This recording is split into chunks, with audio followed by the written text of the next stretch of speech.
Welcome to another episode of Talking NorCal, Active NorCal's official podcast. I am your host, Zach O'Brien. With me here, as always, it's Mr. Positivity. How you doing, Bob? I'm just so positive today. You got to stay positive, like his hat says. Today, we have a fantastic interview with Marcus Duvoisin. He recently founded this new outdoor guide company out of Redding called OooWeee Adventures. Let's hear it, Bob. Ooh-wee. Ooh-wee. He is just super enthusiastic about getting people outdoors, and he's doing some really cool stuff up there in Redding, and they travel all around. And so we're going to talk to him in a little bit. Before we get into it, please take a second and subscribe to Talking NorCal, wherever you get your podcasts, Stitcher, Apple Podcasts, Spotify. I've been hearing a lot of people are moving over to Spotify, so it's interesting. But if they want to buy our podcast, we'll listen to offers. Yeah, so I think a lot of people are listening on Spotify. Anyway, we're everywhere, so just go give us a subscribe. Also, follow us on social media. We're on Facebook, Instagram, Twitter, and YouTube, both Talking NorCal and Active NorCal. We're everywhere. We're going to have video highlights of all of this, and we look really good. Trust us. So go subscribe to us. We really appreciate your support. We really love how this podcast is progressing, and we appreciate anybody that supports us. But I'm excited to get into this fantastic podcast, so let's just jump into it, Bob, with the Tahoes, Hella NorCal. NorCal, we're hella NorCal, and I could spend all day just chilling in the South Bay. We're NorCal, we're hella NorCal, and there are no salad dudes who kick it down in Santa Cruz. Or NorCal, we're hella NorCal, and we get a little cray-cray when we visit the East Bay. We're NorCal, we're hella NorCal. So we are getting into early July here, which means a lot of things. It means it's hot as heck. Last week was super hot. Triple digits throughout Northern California, which it's not something that's abnormal for us, for sure. But the first week of that is a little tough. But it also means one other thing that we all know about, and that's fire season. And this season, with the dry winter that we had, we're looking at a pretty, it could be a bad fire season. We got to be ready for it. 2020 has given us a lot to dodge and bob and weave, if you will, and we got to be ready for the biggest and generally hardest season in Northern California. Especially, you and I just watched the premiere of the Campfire Documentary from Ron Howard. That really puts into perspective everything that happened in 2018 and what we could potentially see. I know you and I both have friends that lost their homes in the car fire, and so we're getting into this time where it's unfortunately can become scary to live in Northern California in some sections. So I don't really want to get into specifics of the fires, but there have been fires this week. We're recording this on Tuesday. It will come out around Thursday or Friday. So I really don't want to get into the specifics because they might change dramatically, in which case I don't want to talk out of pocket. But there have been some fires in Butte County that have brought on evacuations and grew pretty quickly. This week was there was a fire warning basically from CAL FIRE and the National Weather Service with high winds and just dry climate. There's fires around Tahoe and the Tahoe National Forest. And a lot of these a lot of them are just created how fires get created, right? That, from whatever. It could be from a car, but a lot of the ones, especially in the Tahoe area, were from campfires. And we're approaching the 4th of July, and you might be listening to this podcast in your 4th of July weekend, whether you're traveling, you're on the road, whatever. We got to be careful, guys. We got to be careful. I have been hearing so many fireworks lately. As have I, every night. I live right next to a 99-cent store that has a fireworks stand in the parking lot. So, and every night, and I hate hearing it because while I do love fireworks, I generally like the ones that are sanctioned and are safe. I know that these people, whoever they may be, that are lighting them in my neighborhood are doing it in an abandoned lot, which is completely full of dead, 4-foot tall grass. weeds. So that it's not safe. And from what I've heard, a lot, like it sounds to my ears, it sounds like these are illegal homemade fireworks. But so let's just get to the point here. Let's be smart, because this weekend is going to see fire, weather ripe for fire. And fireworks with people that may have had a couple drinks. And, while we are okay with drinking, just be careful, make good decisions, understand that everything that you do can affect not just yourself, but other people, other families, other homes, the natural environment. We are very susceptible to fire. And as we saw with, insert the name of whatever fire you want in Northern California that was tremendously destructive. We want to try to limit that as much as possible. Yeah, campfires as well. Just know that it's if you're camping this weekend, you probably aren't allowed to have a campfire where you're at. Bottom line, they are being banned all over the place. Any national forest, you can't have a campfire. A lot of the developed campsites you can, but there's a reason for that, because these all it takes is one, ember. Is that the word, ember? Yeah. Ember. Yeah. Okay. All it takes is one ember, and it can literally cost lives and property damage and just ruin a lot of things. It was terrible. I saw a lady on the side of the road, yesterday with a sign that said lost everything in the campfire. That was last weekend. So... Well, we're hypersensitive to it, but even you have a charcoal barbecue in your backyard, and I love using it because I don't have a barbecue at my house. And when I light it, I can potentially feel people getting a little anxious. Like, where's that smoke coming from? And it's even just a barbecue can cause some scare, and I even feel it, and it's affected me. And so we're all hypersensitive to it, but just make good decisions. Yeah. So I wanted to mention that. Like I said, there's a fire right now in Butte County that's growing pretty rapidly, and that's I don't want to mention it right now because it could turn into something that is terrible. But we're in the early stages of fire season. Typically, these super massive fires don't happen till late July, August, September, maybe even October. But it is the beginning, and we have to start being careful. So just know that if you see people doing stuff they're not supposed to with fire, let them know that this ain't the place to do it. Northern California doesn't need any more wildfires, even though it's inevitable.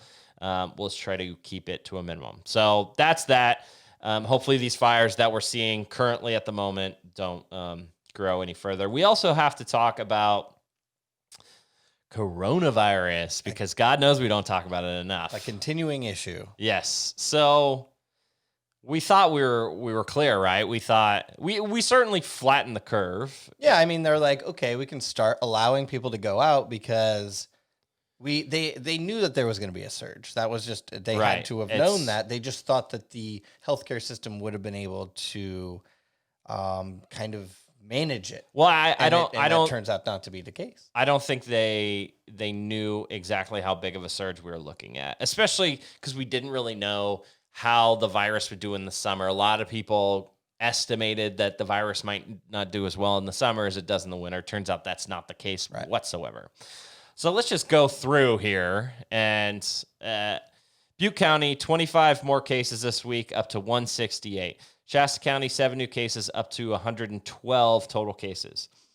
There's like 400 new cases in Sacramento County over the last 2 days, making it more than 3,000 total. Yeah, I texted you the other day that they had the record number, and, we both live in Sacramento, and it's scary, And I don't want to get coronavirus, and I try to get, stay home as much as possible. They now say bars that have opened now have to close. El Dorado County, 20 new cases, up to 178 total. Many of those are in the Tahoe area for anyone thinking of traveling to Tahoe. 133 cases total in Humboldt County. About 9 of those are new this week. And Lassen County has an astounding 229 cases. So my question is, we saw Yosemite close its campgrounds because of this spike, right? They said they're still allowing, half the traffic in to do day visits, but a lot of people had their camping permits canceled because they just don't want people staying overnight in the park. Are we going to see that more? Are we going to see more parks maybe even closing again? Are we going to see more campsites closing again? What do you think? If I were to guess, I'd say yes. I think that the spike is bad. They're already starting to reverse some things. You mentioned bars that don't serve food are now, some of them are some areas they're mandatory being shut down, and some are just kind of voluntarily, I guess, if you will. But the spike was a much bigger spike than we anticipated. It's scary. I do think that there's going to be more closures. I hope it doesn't happen. We all need to get out. We all need to make money. We all need to work. Companies need to stay kind of financially in the black, if you will. But if I were to guess, I would say yes, there's going to be more closures. Yeah, I mean, I look at that number for Lassen County, 229 cases. That's more than Shasta County. That's basically Shasta and Butte County almost combined, and Lassen's super rural. Much smaller community. Yeah, and so, and people are traveling up there to go to Lassen, although, the locals don't necessarily, talk to the people visiting quite a bit. I know that there's no facilities, there's no gas up in Lassen right now. There's nothing like that. But it is it's peak travel season, and I think a lot of people have plans for 4th of July, and that's your right to go, travel around if you want. But it looks like we're trending to the exact spot we were in early March, where we lost all these things. And I supported opening back up because I knew the financial hardship that it was causing for a lot of people. But this thing might be worse than we thought, and we might have to revert back to a time where we were stuck in our homes again. So I went to the doctor today. I had this appointment for this new doctor because now that I live in Sacramento, I wanted to establish a primary care doctor. I know it's getting a little personal, but it was originally scheduled for March 19th. It was postponed several times. Today I finally went, and I met my new primary care physician. Basically what he had told me is that, you're a pretty healthy guy, and at your age, if you got coronavirus, you'd probably be okay. But he asked me, and this was a question that I haven't actually heard anyone ask, and he's like, did you get a flu shot this year? Or do you get flu shots? And I don't. So I said, no. He said, well, here's the deal. I'm not telling you have to get a flu shot, but if you got coronavirus and you also got the flu, that is where somebody that is very healthy like you is where you run into those potential life-threatening conditions. And I hadn't heard that before. And, yeah, I've never heard that. And I don't get flu shots, but I was like, I'm not an anti-vaxxer, I'm okay with it. So he said, I was like, when does flu, isn't that a flu shot season? He said, yeah, put in your phone to call my office in September and come in, and your insurance will cover it. You can even go to Rite Aid or some stores, pharmacies do it as well. But I thought that was something that I wanted to mention because I had not heard that before. It's not somebody that's healthy like me in the mid-30s who takes fairly decent care of themselves might not have the more life-threatening look at this coronavirus. But if you don't get a flu shot and you get both, that's when things can get really critical. So I wanted to mention it. Yeah, I'm just curious what's going to open, what's going to close, and for the last couple of weeks, it's kind of felt normal again. Not totally, but you wear a mask, no big deal. But what are we going to see close back up again? I don't know. I know the spike is going to continue unless something happens. And are we going to see sweeping closures like we saw before? I don't know.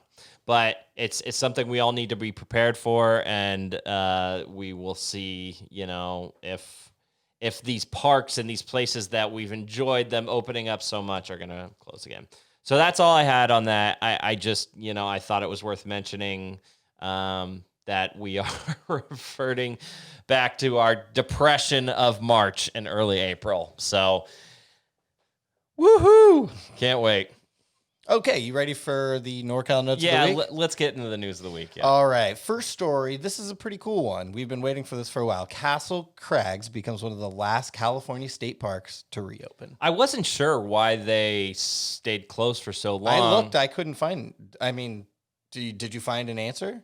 I couldn't find out why. I assume it has to do with the small communities surrounding Castle Crags and places like Castella and Dunsmuir not wanting. It really is a big attraction for people, and especially right now, I think it would be a huge attraction.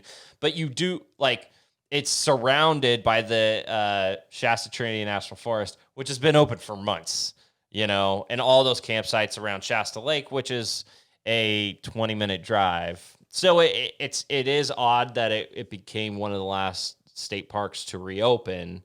But it's great news. I mean, we're thinking about going up there and doing a couple hikes here soon. Assuming it stays open like we talked about. Also, we should have put this in here.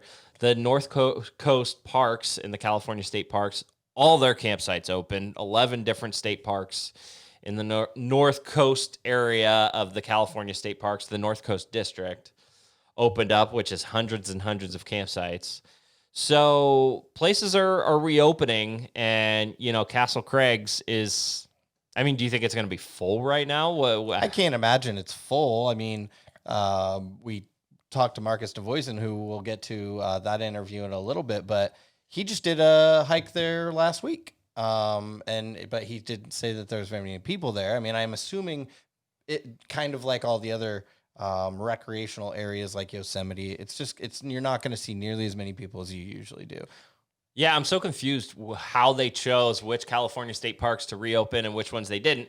I mean, you have Folsom Lake in Sacramento County for the most part. Some of it in El Dorado County opened immediately when Sacramento County has a ton more cases than Siskiyou and Shasta County. Yeah, so, Sacramento County, I don't understand. So I don't know what the method of their madness is. Maybe they're getting recommendations from the local people at each place. I think it's like a local vote, like it's like a city council vote or something like that. It might have to do with finances too. It might have to do with some places just need the money more than others. Very true. So I don't know, but this is great. I mean, basically at this point, most California state parks are open. There is parking, even though it's not complete parking. There are camping at many of them, which, it's all documented on our website. We have, the maps and all the lists and everything for everything open.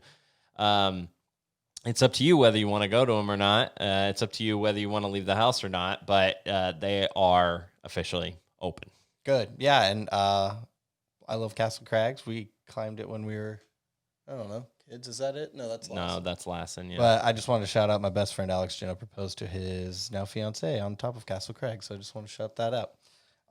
Okay, next story. Next story. This one I'm very happy to see on the list because I was very passionate about this when I saw it. You're happy to see this? I just wanted to talk about it. River otter severely injures visitor in Lassen's Manzanita Lake. Yeah, we saw some otters last time we were there. We got some close-up video of them. They're not shy at all. So basically, and since we published our article, more of the details have come out. It was a female in the water.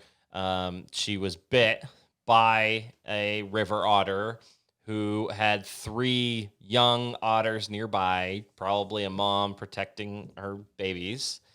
And because of this, they closed about 5 acres of the lake, which they're saying, don't go over there really at all. I mean, they said, if you have like an inflatable raft or if you're swimming, don't go there.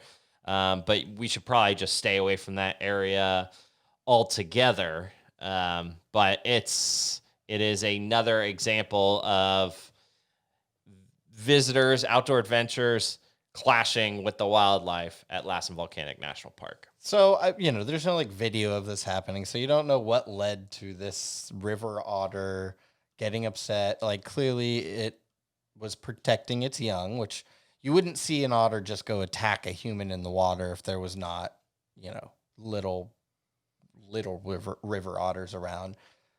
And I'm a animal lover. Like I would be one that would try to take pictures, but would try to keep a fair distance away. That all being said, a river otter comes at me, I'm gonna punch it right in the face. What? Hey, listen. If a river otter is coming at me in the water at Manzanita Lake, which is gorgeous, and again, I would not be like tormenting an animal. But if an animal's coming at me to bite me, I don't care what it is. I'm gonna punch it in the face. So, for one, you're not seeing this river otter coming. Oh, I would.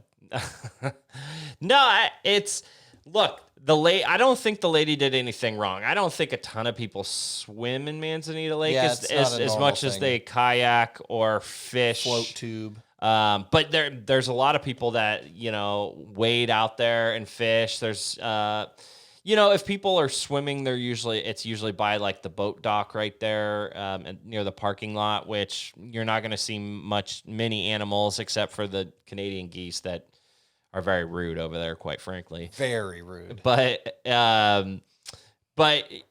yeah, I mean, as we saw last time we went there seems to be a decent amount of river otters in there. And, those things have a mighty, mighty teeth.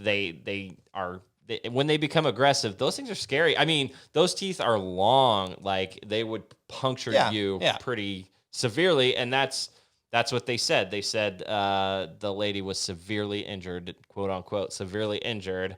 So anyway, they haven't closed down the area necessarily, but in a sense of the manner they have, they are saying stay away from it. Don't go in the water. You can hike around it. The river otter's not going to, do anything outside the water. But yeah, man, it's you go out to these beautiful places and they're very developed and there's a ton of people around.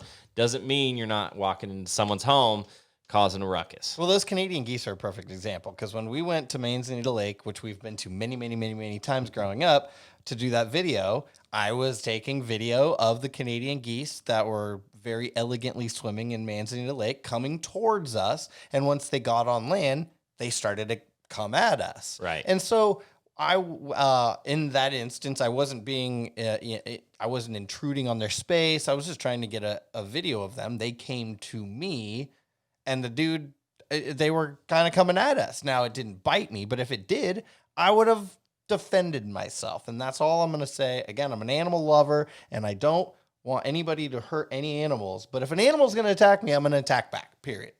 So I'm actually reading, I read this wrong. I'm sorry. On ActiveNorCal.com. It's a female river otter bit a man. So it was a man that got bit. I just wanted to clear that up. Okay.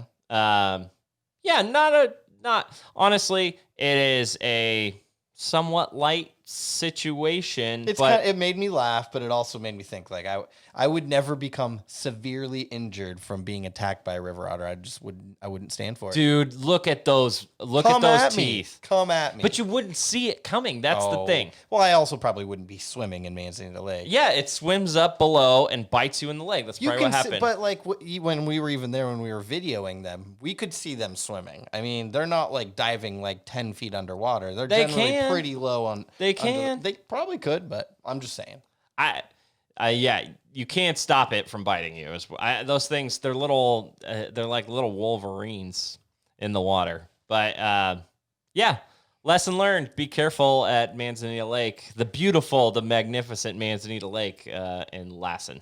Love that place. Love it. All right, enough of that story. Let's get to the next one. Scuba diver finds a $17,000 ring in the Sacramento River. I love this story. This was Merman Mike. He has gained a little following on YouTube, and basically he goes around the Sacramento waterways, and he's just super into diving. He's super into scuba diving, so he goes down there and tries to find things. Kind of like, not too dissimilar from the man that goes out on the American River and there's this area on the American River where people float, and he just goes and dives down there and finds all their phones and their money and whatever. Cell phones. He returns it though. He returns it. He's a good Samaritan, except $100 bills. He always says, "No, this isn't the $100 bill you lost," quote unquote.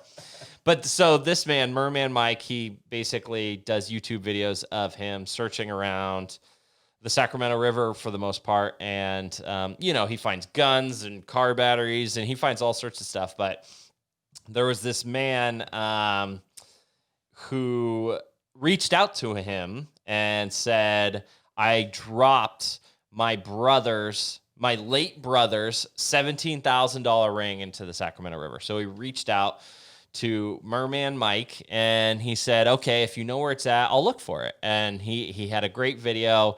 He uses his underwater metal detector and finds it, and it's like, that's a crazy looking ring. Huge ring. Yeah. Do we know anything about the ring? I didn't do any research on that, but it looks like it's like Super Bowl ring, or like a NCAA championship ring. Like it's like a award-winning ring generally. That's huge. I don't know much about $17,000 rings. I It's not my cup of tea, but the way he went about it, where he drops into the drop zone and he's searching around, and so he dropped a rock where the guy said he dropped his ring to like follow the current and see where the current would have taken the ring, and so he had a general idea of where to look. I loved this story. And Merman Mike, I mean, come on. It's kind of weird, this like underground group of people who gain followings on YouTube based on diving and finding stuff. I actually have seen a lot of that. I think because I've watched this guy's stuff and the other guy on the American Rivers videos, then YouTube starts sending me all these videos of divers. It's like this weird, passionate underground group of people that love to dive. But it's good to know that if you drop something in, you potentially could have a private citizen that could help you find it. And for his efforts, Merman Mike was given a $1,500 reward. Which he bought a new metal detector. Good for him. Yeah, totally. Yeah, you got to invest back yourself, in your business. Baby. That's what I'm talking about. Merman Mike, what an electric human being. We might need to have him on the podcast. Yeah, no, we definitely should. Merman Mike, reach out. Yeah, absolutely.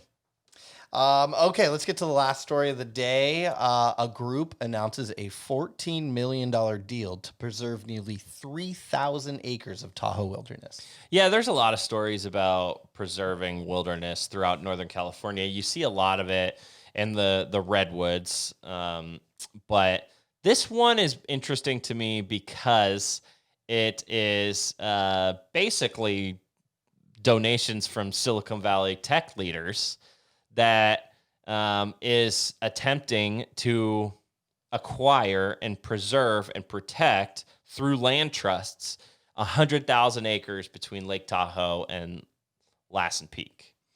So, and they're protecting it, and they're using it for wildlife and public recreation and water conservation.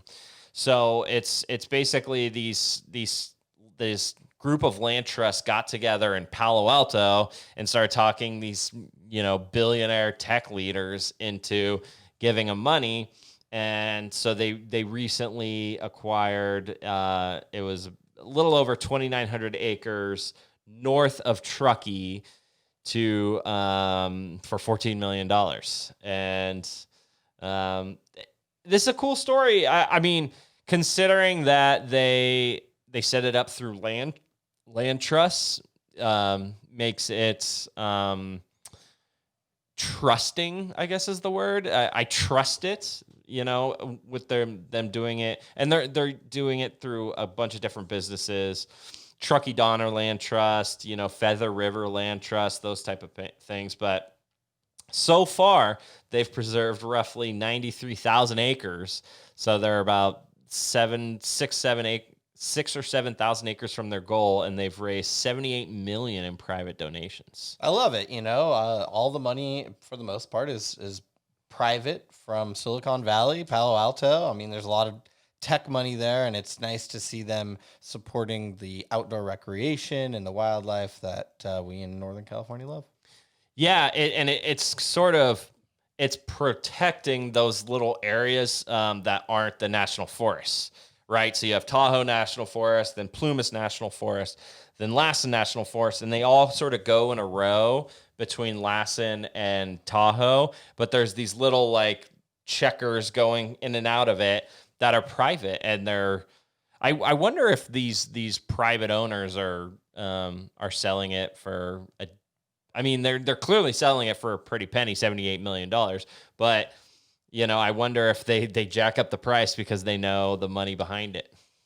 I'd like to think not, but I'm a realist. And so, I mean, if they own a large piece of land like that, I think that ultimately they're going to want it. Their idea is to sell it. So selling it to an organization like this that's going to preserve it, that probably, I'm sure that allowed them to maybe take a little bit of a financial hit. I guess you can call a $78 million financial hit, but yeah, I mean, it's a great story either way. Yeah, and I guess it's particularly noteworthy because basically California state parks stopped acquiring land, and they have talked in the past year. I believe it was in 2019 or 2020 budget before the COVID. Gavin Newsom wanted to acquire land for another state park, which hadn't been done in a decade. So that in the past was stuff, that was land acquired just for outdoor recreation and that sort of thing. So now we're just doing it privately, which is interesting. Yeah, I mean, I'm all for privatizing things like that. Generally that creates competition, which drives prices down, and so I'm all for privatizing things and just saving as much land as possible. So this is all around a good story for me. Yeah, it's great. It keeps our wilderness, the wilderness of the Sierra Nevada, that area, the Sierra Nevada wilderness, and we can trust. I don't know the basics behind the timeline and everything. I'm sure every land trust has a timeline, but it keeps it from being developed for some time. So that's great. Great news. And that does it for our NorCal News of the Week. All right. So quick news of the week. But that's because we got an awesome interview coming up. We got Marcus Duvoisin. He is the founder of OooWeee Adventures. OooWeee! It's a brand new outdoor guide service out of Redding. Marcus is a very enthusiastic, kind, just an awesome dude. So let's go to our interview with Marcus. Okay, now we'd like to welcome onto the podcast a hardcore outdoor adventurer right here in NorCal. He is also the founder of OooWeee Adventures. OooWeee! It just rolls off the tip of the tongue. It's a brand new guide service out of Redding. This is Marcus Duvoisin. Marcus, welcome to the podcast, man. Hey, thanks for having me, guys. It's good to be here. So virtually, yes. It's a weird time these days, isn't it? Yeah. So you and I go way back, and I haven't seen you for a while, and little did I know that you turned into this badass outdoor guy. So I'm really curious how you got into it, specifically rock climbing, because I know that's sort of your main passion in the outdoors. So what's your story? How did you get into rock climbing and the outdoors? Yeah, for sure, man. Well, first of all, do you remember this in our backyard? I do. That's the big half pipe. This is that me and my dad and John. So Zach played hockey with my brother John. Yep. For a lot of years. I remember the road trips in the van and just like lots of fast food and yeah. So yeah, we built this half pipe in the backyard, and I guess like first of all, just not climbing, but just being outside and being a little adventurous and risky is definitely all from my dad.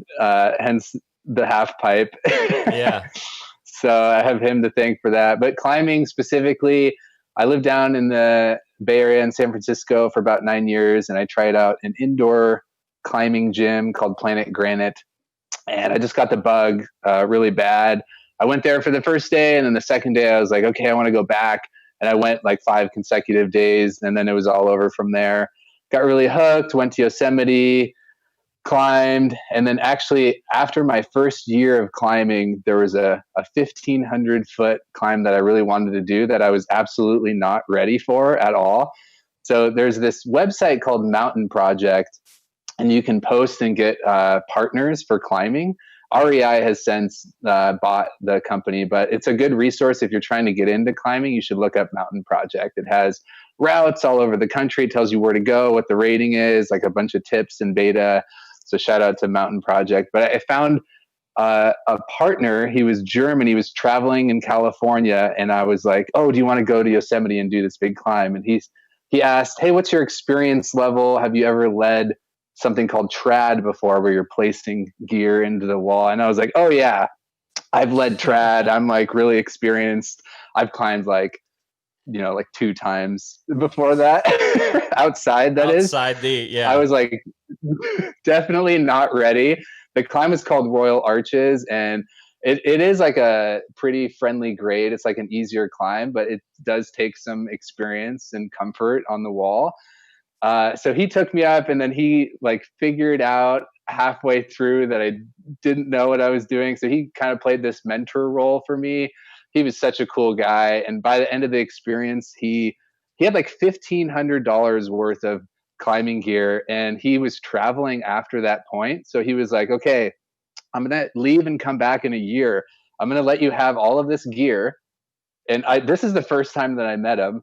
So he just let me have all this gear, and that really accelerated me into climbing, because otherwise I couldn't afford. I was a college student. I couldn't afford all that gear. So it really like propelled me to climb outside. And I guess like the point I'm making too is also just the importance of outdoor mentors, of like finding someone that can like mentor you in, whether it's like we were talking about surfing, if you can find a surfer locally that can show you where the waves are and just kind of like bring you under their wing, is such a powerful thing. So yeah, definitely.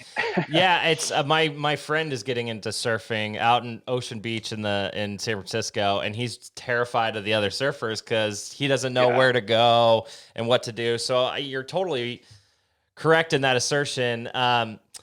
Rock climbing specifically, tell me what it is about rock climbing that you love, because quite frankly, it takes a certain person to do it, right? Like you have to be super focused. My brain's all over the place, but you have to have this intense focus on each. Is that what attracts you to it, or is it something else? Okay, so climbing's for everybody. Like I've guided people of all body types and ages, climbed to the 65. I took my parents to Yosemite, and we did a 500-foot climb, which I could dig into that story later too. It was pretty cool. But yeah, it's for everybody. Everybody can do it. There's all sorts of levels of beginner routes. For me personally, it puts you into this flow state where like everything else is out the window and you're just focused on what's in front of you. And it's almost like you're meditating. And it's just a fun way to work out. I mean, instead of just like picking up weights and throwing them around, you're just working out in a fun, active way. And then it also takes you to really cool places. So, after I've been climbing for about 10 years, and on the later end of that timeline, I've been to the Bugaboos in Canada, and the Dolomites in Italy, El Potrero Chico in Mexico, Washington, Oregon, Colorado, Iceland. It's brought me to, some of the best places, and the community is really cool. It's definitely not exclusive by any means in terms of like, oh, this route is only for, people that have been climbing for this many years, and you're too much of a beginner to be here. It's a really like welcoming family. So that's what attracts me. And it's like that dirtbag lifestyle of just like living off of nothing and like eating scraps of food in the cafeteria in Yosemite. And yeah, something about that. It's kind of like this punk rock, like screw the man kind of community, which I appreciate. Yeah, I assume it takes, I guess they call it mindfulness, right? When you're in the moment, each little ledge, you have to you have to grab on and really concentrate onto it, that my brain goes in a million different directions. So I just, it's kind of a different world to me. But you mentioned Yosemite, and I know that's, you know, one of the biggest rock climbing destinations on the planet. What are your favorite places to go? Are you doing like those hardcore stuff? I mean, I saw Free Solo with Alex Honnold. You know, are you doing those hardcore ledges? Are you just doing easy stuff? Maybe a combination of two. Yeah, for sure. Man, me and Alex Honnold were homies for sure. Actually, before he climbed that, I like ran. I don't know if you saw. There was a section in the movie where he was like giving advice for me. It was a pretty cool moment. Yeah. It was a great. Okay, it was so a great movie, though. That was just fantastic to see his mindset going into such danger. You know, it was pretty cool. Dude, he's such an interesting character. He's like very robotic and very like one dimensional in terms of like climbing is my life and that's what I live for. And he actually also he did a live broadcast this morning about his something called the Honnold Foundation, where he tries to build solar energy efficient homes out in rural areas. But if you want to learn more about it, the Honnold Foundation, it's pretty cool. That's all I can speak. I don't know much more about it. He's just such an interesting cat. Yeah, he is so robotic, but you know deep down like his passion is so fiery, you know, but you can't really read it on his face. Yeah, I definitely relate to him in that way, in that like climbing consumes you, and it kind of like you just get obsessed with it. It's a sport that when you get really hooked on it, you just become super obsessed. So yeah, Yosemite. No, wait. Let's go back to this. Okay. You say that. Is that the fear of falling that you get so locked into it, or is it your will to get to the top? What is it that sort of drives that intensity? I think for me personally, it's the summit, and then just the adventure of it. So I would say if you're overly afraid there's a healthy amount of fear, but something's wrong if you're scared for your life. It's actually like when you tell people, oh, I go climbing in Yosemite and we're a couple 100 feet off the ground, people are like, oh my God, you're gonna die. And it's a safe sport. Like once you find a mentor that's been doing it for a long time and can kind of show you the systems and the gear. I mean, that gear can hold the weight of a car, and it's a really safe sport if you want it. Obviously, if you climb without a rope, you know, you can make it unsafe if you want to, and kind of push your limits as much as you want. But I always feel super safe. I'm never scared for my life when I'm climbing. Gotcha. Okay. Yeah, it's not something I ever got into, so I'm very curious about sort of the process. But Yosemite, back to it. Tell me about your experiences there. Like, what have you climbed? You know, really hard stuff, really easy stuff, everything in between.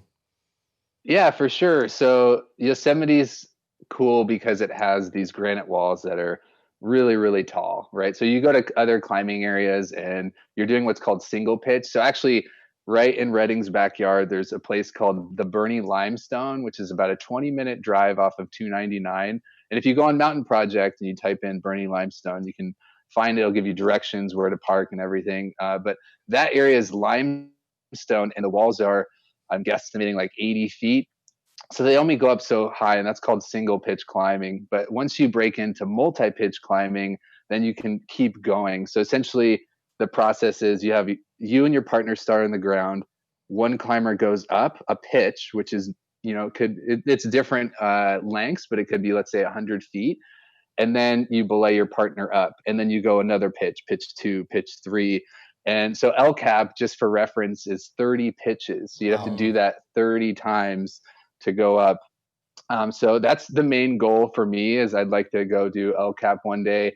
I've done about 600 feet of it so far. I've done the Washington Column, which is a 15-foot climb right across the valley from Half Dome. I've climbed Half Dome, which if you've ever hiked the cables, you walk around the back of the dome and then you like go up these cables. But there's actually a climb if you, instead of walking around the dome, you go on the other side of the dome, and it's called Snake Dyke. And it's really cool because you top out on the climb and you have all of your climbing gear on, and people from the other side that have done the hiking, like all the tourists, there's like hundreds. It's a really popular thing to do. Right. It's the hike up Half Dome. So you're greeted by like cameras are out and they're like taking your picture and like, can we have a picture with you? And that's so cool. And you just feel like this celebrity and you're like, yeah, that's badass. It's your version of like a professional basketball player in a stadium, right? With people watching and cheering you on. Yeah. Yeah, it's cool. And they're like, oh, do you need some food and water? And, maybe not right now, but yeah, it's really cool. And then you get to hike down the same route that they do. So you climb up the other side and then you hike down the side that they do. Man, I've done Middle Cathedral, which is another 1,200-foot climb there. I could just rattle off names, but yeah, I made a list of like some cool like places in Yosemite that you might want to check out, even if you're not a climber. That if you're visiting the park for the first time might be cool, but we can dig into that whenever you want. Yeah, no, absolutely. So what we got into the actual mechanics of your psyche climbing up the wall, but what's your feeling about climbing? Like you think about it. Do you think about it a ton? Are you just super enthusiastic? Like you made that accomplishment. What brings you back for more and more? Yeah, I would say there's like a couple different experiences. So some are if I'm climbing something that I've done before, I'm like bring someone up for the first time that's never done this or never climbed before. That's kind of more of like sharing my passion with somebody else, which gives me a high of like, oh yeah, like they've never been a couple hundred feet off the air and like their mind's blown right now. So I really like that part of it. And I usually only will do that with something that I'm really comfortable on, that, if anything were to happen, I could exit us off the route if I need to. And then there's the other type of climbing where, like, for instance, I went to the Bugaboos last summer, which is up near Banff, Canada. Mm-hmm. And that's like, how far can I push my limits physically? So we were doing 4 hours of glacier travel on ice with crampons. That's to the start of a climb. And then we would take off our crampons and then put on our rock shoes. And then we'd start a 1,500-foot wall. And you're just doing big days where you're just, by the end of the day, you're completely exhausted. And something about that, like, accomplishment of like, yeah, we had a big objective and we accomplished it and we did it. And not to say, like, there's been plenty of times where we had a big objective and we had to turn around. But you learn from those experiences. So you have to be able to turn around, right? I mean, it's only the smart people can know when to say no. So other than Yosemite, we're talking in Northern California. What's your favorite place to climb? Where would you tell people to go, whether they're really into rock climbing and they're just visiting, or maybe a beginner? Yeah, for sure. So there's a gym. The only climbing gym in Redding is the Shasta Rock Club. So I've been coaching a youth team there for about 2 or 3 seasons. The kids are awesome. We did some competitions where we were traveling to Sacramento and San Francisco, and we actually 3 out of the 4 competitions that we went to, the kids from up here placed, and they were going up against kids from Tahoe, Sacramento, San Francisco, and just going up with kids with like the gyms down there are like way bigger and they just have more access to better training than we do up here. But I would say if you want to give climbing a whirl, then Shasta Rock Club, indoor gym, it's bouldering, which means that you're only going about 10 or 12 feet. There's no ropes. And then I would say if you want to get into outdoor climbing, a good first spot is the Burning Limestone. It's about a 20-minute drive off Highway 299. And then graduating from there, going to Castle Crags, where you guys definitely know all about Castle Crags. Yeah. Just big granite domes. There is some single pitch there, but the reason that you go there is to go for like, a summit that's 500, 600 feet, which is cool to top out on that. So tell me what it's like to climb at Castle Crags. Like, tell me some of the climbs that you guys do. Yeah, so the most famous one, there's something called Cosmic Wall. It's on Mount Hubris. It's about 600 feet. So you have to hike up, the uphill to the top plateau, which you guys have probably done before. You get to that top plateau, and you have Castle Dome to your right, and then if you look to the left, it's this jagged peak. It looks like a triangle, and that's Mount Hubris. And then you have to kind of cut through the bushes for about 15, 20 minutes, and you get to the start of the climb. It's rated a 5.6. So just digging into ratings really quick, if you're walking like down the street, that's like a 0. And then you go a little bit more uphill, 1, 2, and then there's something called third class and fourth class scrambling, which means maybe there's some boulders. Maybe you guys have been to like Hatchet Falls, and there's some boulders that you're like scrambling through to get to the waterfall. That's called third class scrambling. And then if the scrambling gets a little bit more intense, that goes up to fourth class. And then once you actually start climbing, then that's fifth class. And from there, there's ratings of 5.0, 5.1, 5.2. And it gets harder and harder as it goes up. The hardest climb in the world right now is a 515 climb. So just for reference, the Cosmic Wall is a 5.6. So it's definitely on the easier scale. I've brought in people on that climb that topped out that's their first time climbing outside ever. And they were able to do it. So physically it's accessible to a bunch of people, but mentally, you have to go up like 100 feet and then like check in with them. Like, how are you feeling? Are you scared? Like, get them to sit back on the rope, trust the system. This will catch you. Everything's okay. Play some music, like calm them down a little bit. I have a story. There's this kid named Sage who he came out on that outdoor trip. So I was guiding him, and then there was a gal, which I'm blanking on her name, but we did Cosmic, and I was fully expecting to go up 100, 200 feet and then to have them go, oh, let's go down now. So I was planning for that, and they just wanted to keep going. And Sage is 15 or 16 years old. And so we made it to the top, and I was really impressed. The kid just didn't have any fear. He was like, no, let's go. He was super psyched. After that, he joined the climbing team. He lives in Weaverville, and we practiced twice a week. He would drive from Weaverville, or his dad would drive him twice a week from Weaverville just to go to practice. So that's how much of the climbing bug that kid got. He was and then he ended up coming to competitions with us, and it was really cool. That's awesome. And I know, we can talk about OooWeee and your connection to youth, but you're a teacher, right? I'm a high school teacher, teach at Enterprise, Hornets represent. What do you teach at Enterprise? I teach an engineering elective course. So it's called a CTE class. So a lot of high schools now are trying to offer some career focused classes. So mine specifically is an engineering class. Awesome. That's really cool. I have noticed on our Instagram feed, a lot of like outdoor people, a lot of like photographers are also teachers. Why do you think that is? Because you have summers off? Summer's off, baby. I'm living that right now. I'm living that summer life, and life is good. I mean, it's just a good schedule. You start early, you get off in the afternoon. There's plenty of daylight, and it just makes for. I don't have to work until 6 p.m., so I can get outside after work, and it's a good setup. So becoming a teacher, did that sort of get you into mentoring youth with rock climbing, sort of combining your passion with, catching that bug to mentor the youth?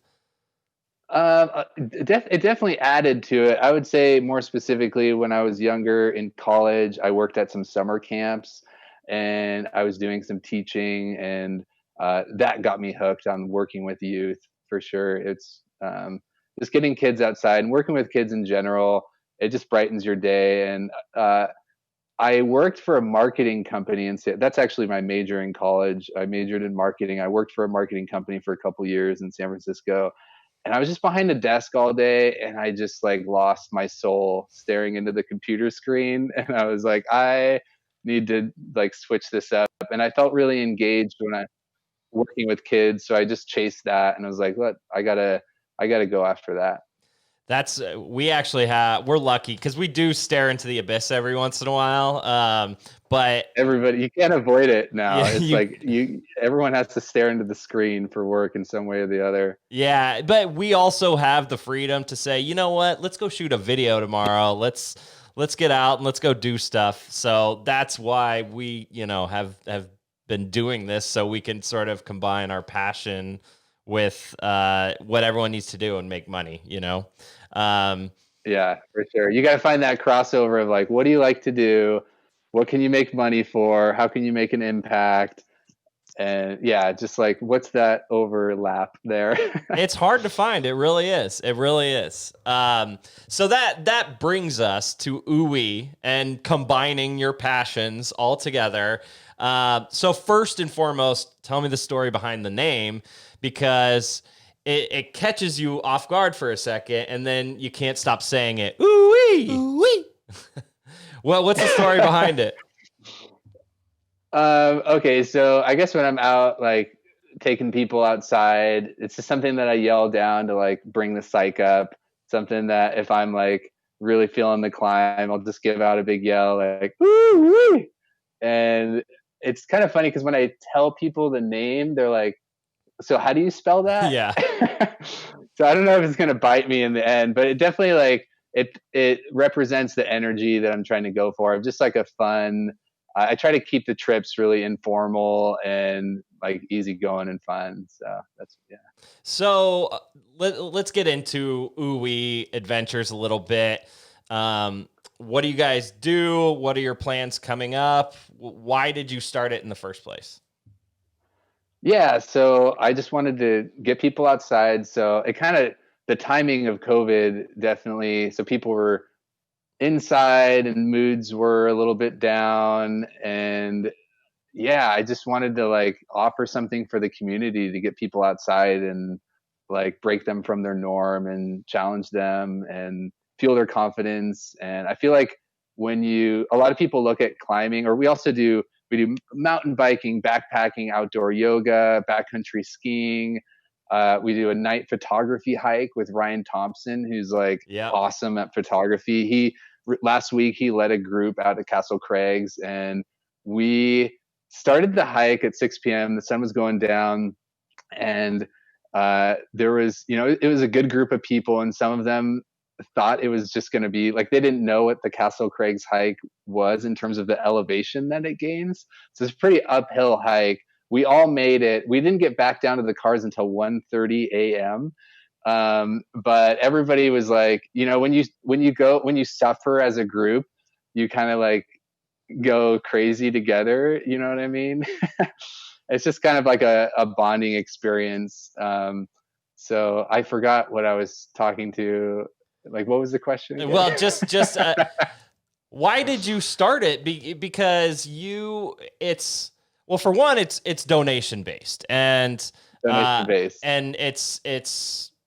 to that you basically explained to me earlier. You want to make it accessible to people. You want to bring as many people as you can outdoors. So what was your inspiration behind starting it and building this network of guides and taking them out into NorCal on these different trips? Yeah, like finding all of the people that are really passionate about some sort of outdoor sport, the mentors, right? And then collecting those and kind of providing those to the community.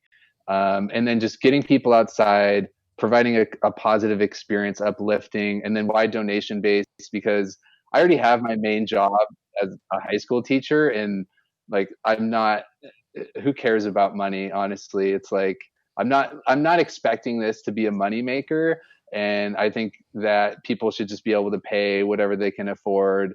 And I took a group of kids out Campfire. It's like a Boy Scout, Girl Scout type of troop, and so this past Friday we went out climbing. It was 8 kids, and all the gear rentals that I rented from Shasta Rock Club was sponsored by people making donations, which is pretty cool to just provide that experience to those kids that might not be able to get that experience, because it only takes that one time for a kid to experience a sport, and then they just like something clicks with them and they get really hooked, and sometimes they get hooked for life. So like creating those moments is definitely like I feel really good about that. And there was this girl, Kaylee, who she just kept running laps. She's 8 or 9 years old, and she just ran a lap and then another one and another one.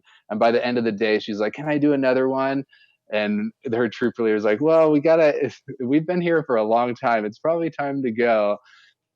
So I just saw that like bug in her eye for climbing. So I reached out to her mom, and I took some of the donations that I've been getting, and we're actually going to send Kaylee to a week-long summer camp at Shasta Rock Club for climbing, so that she can be with other kids that also like climbing, and it could turn into like something that's a healthy influence in her life now, and that's what she does. It'd be cool. Yeah, I can speak to that a little bit.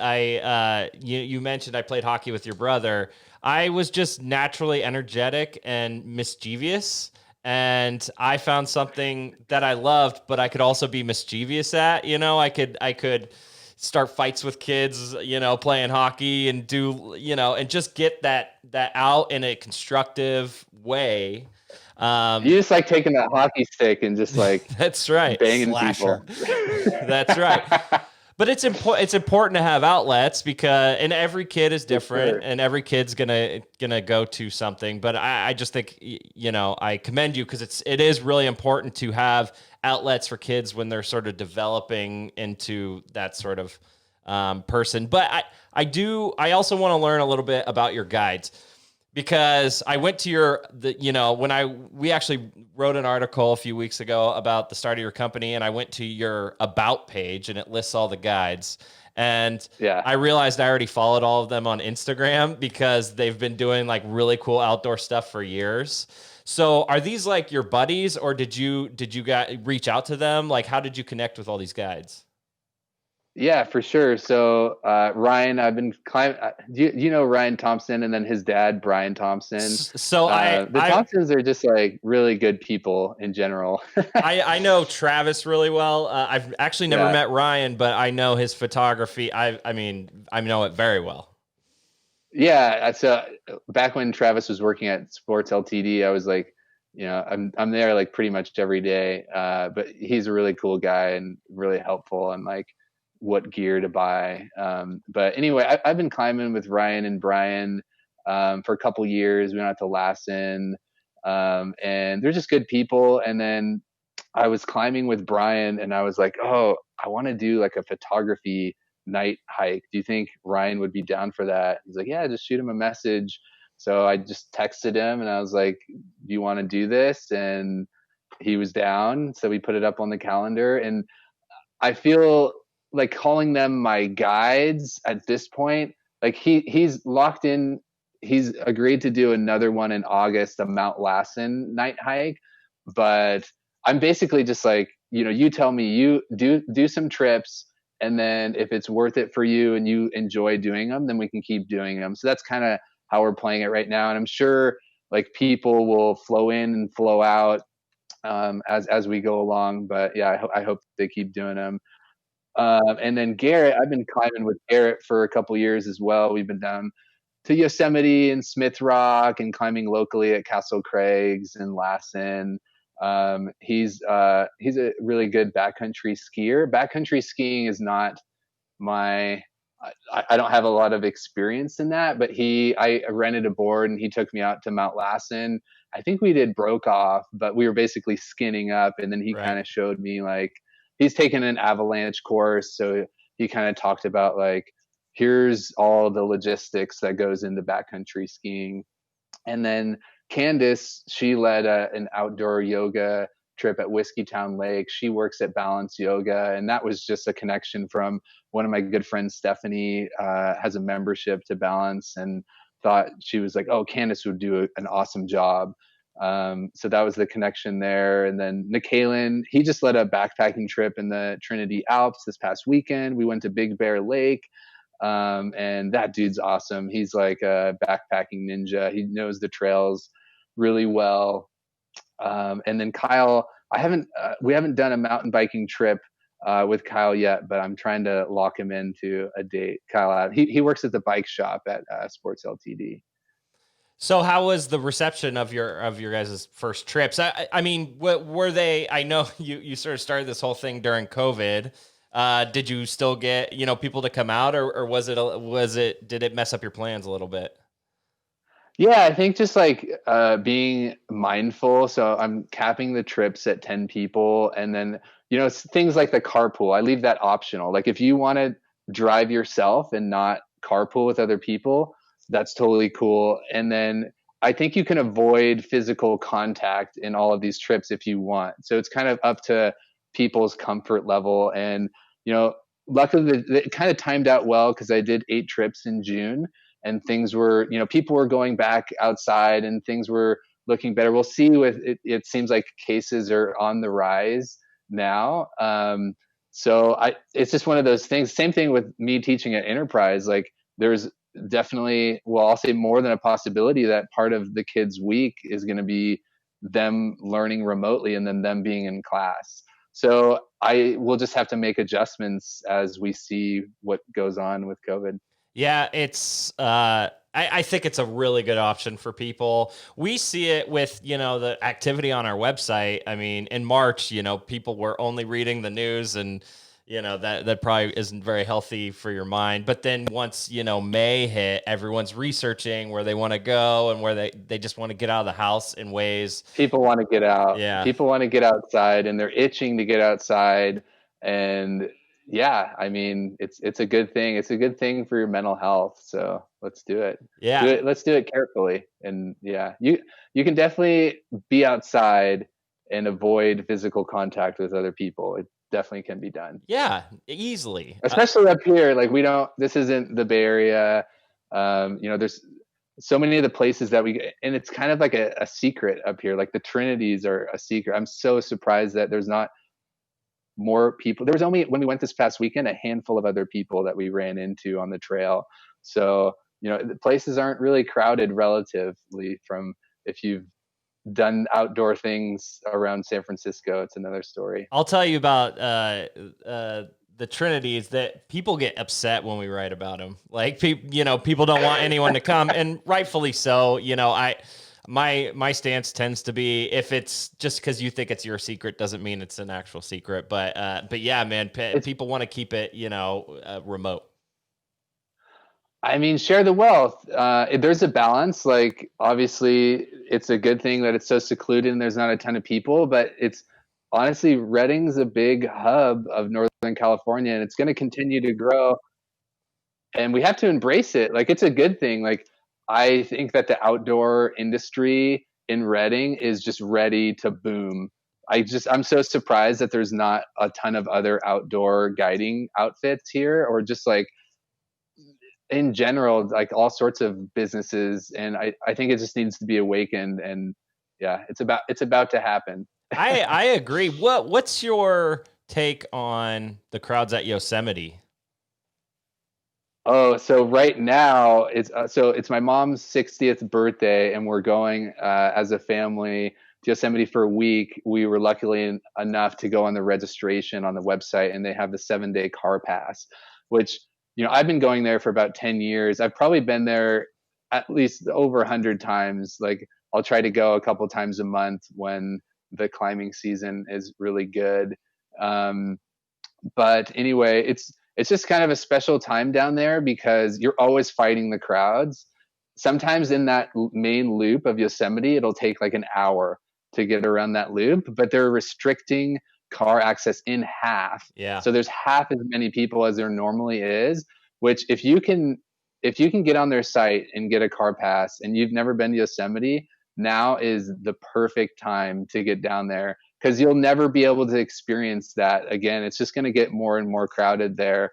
So get down there. We say that every week in this podcast. We've really been saying that every week because all the news that's coming out of there, everything it's unlike you've seen in a decade, For sure. I'm like jazzed about getting down there. I can't wait. Yeah, it's usually like 5 million people a year that go there, and now it's at the very, very least in half of that. So yeah, we've heard great stories. So what trips do you have coming up with OooWeee?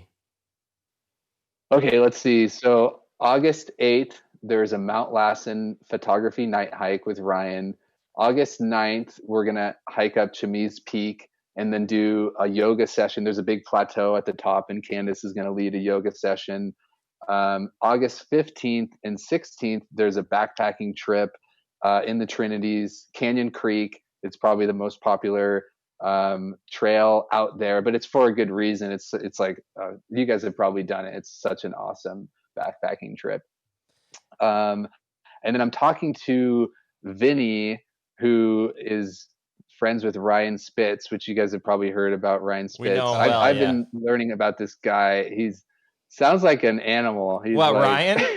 Yeah, He is an animal. we know Ryan dude, well. that guy, I've just been seeing some posts of like things that he's done. I'm like, damn, I got to take this guy out climbing. Yeah, I like to call him a masochist, and I think he agrees with that. But his beard is epic. His beard's great. Yeah, he's a great guy. Yeah, so that bike packing crew. So Vinny is a part of that, and we're talking about in September bike trip from Mount Lassen to Mount Shasta. So it'd be an overnight. It's called bike packing, which I've never done before. So Vinny's going to be the lead on that. I'm definitely going to join for the trip and have a blast. But yeah, essentially you're just like biking for, I think we're going to do like 40 miles, 50 miles, camp out, wake up the next day, and then do another 40, 50 miles. Did you see their film that they made, the Odyssey 700? No. They have full, it's like a 45-minute film on their bike packing adventure from the Oregon border to the beach near the Bay Area. It was 700 miles. How long did it take for them to do that? I don't know. It was like 10 days. And of course they had all sorts of issues, both with the trail and with their equipment and everything. But yeah, they documented the whole thing. It was great. Look it up. It's on YouTube, Odyssey 700. Odyssey 700. Yeah, that must have been in some of those like outdoor film festivals, right? I think he's submitting it. Yeah, they just finished it. We interviewed Ryan. I think it was it was a while ago, and he was telling us about it. I'm like, what are you doing? Well, because he was going like bike rafting, and he's also doing raft packing. He's a crazy guy, man. He But just does it all. Yeah, no, look at that. That video shows you kind of what backpacking is like. It's really cool. Okay. Yeah, I'll check it out. It sounds cool. Yeah, man. Well, we're stoked for you. So like you have your whole schedule and everything on the website, right? What's your website again? So it's OooWeeAdventures.com. So it's OOO 3 O's WEE Adventures.com. OooWeee. And so you have the whole schedule, and people can book their spots on the trip there, right? People can book them. You don't need to pay anything to sign up. You just throw your name in, and then from that, there's an email list of the trip, and then I send out like a mass email for anyone signed up of here's where to meet, here's what to bring, here's what to expect. And then, yeah, when you join the trip, just if you want to make a donation, you can. If you're like strapped for cash and you want to make a donation like later on another trip, it's totally like anyone join, and yeah, come on board. Don't think like, oh, I have to make a donation. I want to make it accessible to everybody. So.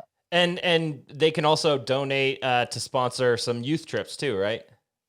Yeah, and I've had people that aren't even joining a trip, and they just get on the website and then they just throw cash on gear rentals for kids. So that campfire troop I took out climbing on Friday, we just scheduled a kayaking trip for August 26 or August 29 weekend, whatever falls on that weekend.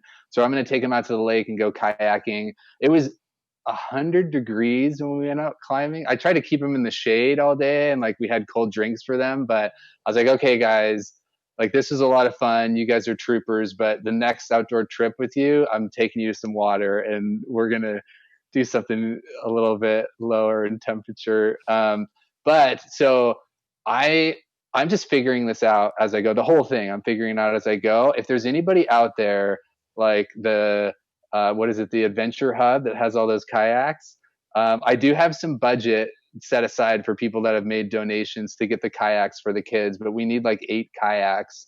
So just shout out if anybody has kayaks out there, go on the website. My cell phone number is there, and like, let's work something out. Let's get these kids outside.